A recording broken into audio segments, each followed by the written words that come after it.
So if I'm making the shrimp salad, and this is how you do it. So we like the Argentinian large deveined raw shrimp from Aldi. And I just dump it all into a bowl, put some cold water in it. And the shrimp will kind of stick together because they're frozen. So I'll empty the water every 5 minutes until the shrimp kind of separate from each other. And then I just kind of set that aside. So the next step after the shrimp has thawed, and they're still cold, but they're not really frozen all the way through. I've drained the water out of that. I'm going to cut some lemon to put it in the pot of water to boil the shrimp.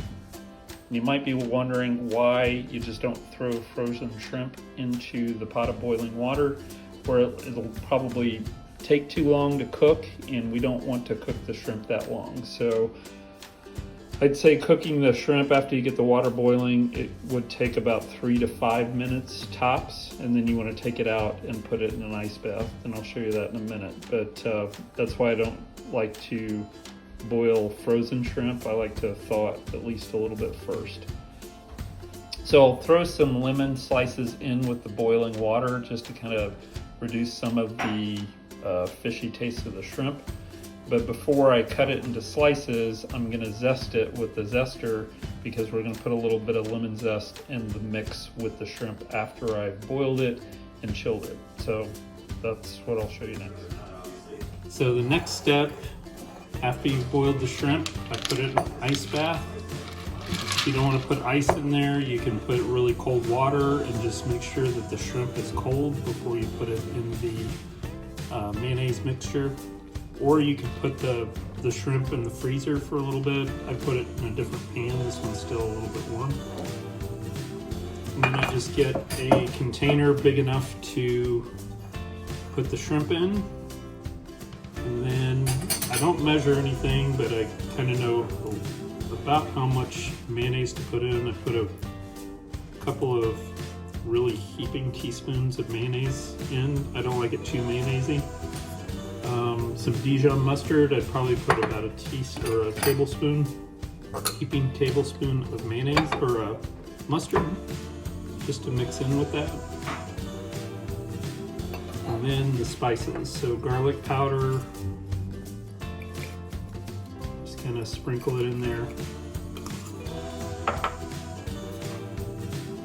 Onion powder. Just kind of cover it. A little bit of cayenne pepper, just a little bit of heat. And bay seasoning. You may not have bay seasoning, that's all right. Just use garlic salt, garlic or onion powder if you have it. Just sprinkle over the top. And then salt and pepper. Not a lot of salt, you can salt it later, but pepper.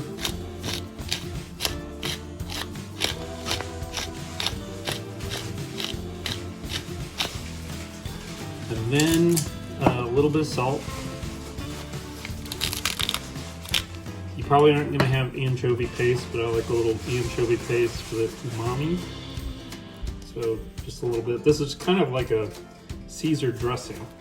The difference is that the Caesar dressing would just be Dijon, anchovy paste, lemon, and the lemon zest from earlier.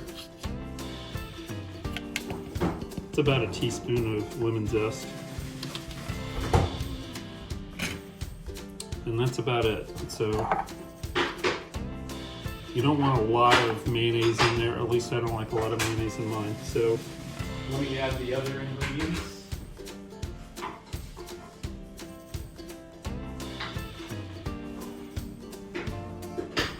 Which is 1 stalk of celery, diced finely, 2 stalks of green onion, and diced finely, and a couple of sprigs of parsley. You can get it. If you don't have parsley, dried parsley is fine, I guess. And then you just mix that up before you put the shrimp in. You want to make sure the shrimp is cold. You don't want it hot when you put it in here because it'll get soupy. But just mix this up. You can also taste it. If it doesn't have enough salt, it doesn't taste good, or to your liking, you can just add whatever other ingredients you want. If you don't have enough mayonnaise, you can add that to it, but just mix it up really well. If it's not, it should be kind of this consistency. When you add the shrimp, a little bit of the shrimp water will kind of not make it so stiff, but that's about it. You don't want, I'd say it's about 1/4 of this container. And we'll drain the shrimp. It's cooled off enough, I'll drain the shrimp, and then I use just shears to cut it up once I've mixed it in here.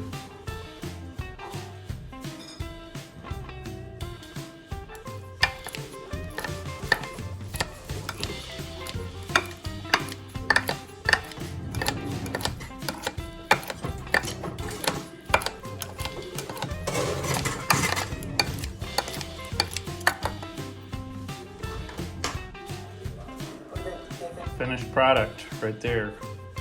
You just put it on a toasted bun. Ciabatta is what we're using. You can either put it in the toaster, or if you want butter on it, do a butter in the skillet, both sides down, and then we're gonna put a little bit of spinach on it, but you can top it with whatever you want. Okay, hope you like it.